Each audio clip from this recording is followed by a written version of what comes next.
ولسمشرۍ او ولایتي شوراګانو ته د کاندیدانو نومونه د روان کال د سنبلې له 15 نه د میزان تر 14 پورې ثبتیږي.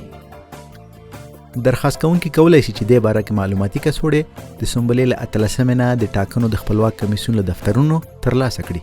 خو څوک د کاندیدا په شرایطو واقعا برابر دي؟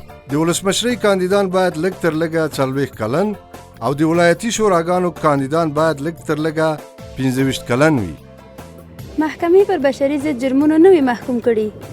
د ولسمشرۍ کاندیدان باید د افغانستان تابعیت ولري، له افغان مور او پلار نه زیږېدلی او مسلمان وي.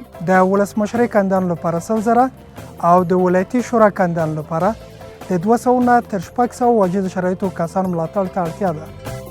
د ولایتي شوراګانو کاندیدان باید لږ تر لږه له 12 ټولګي فارغ وي. که په شرایطو برابر یې نو بسم الله کړئ او نمونه مصب کړئ.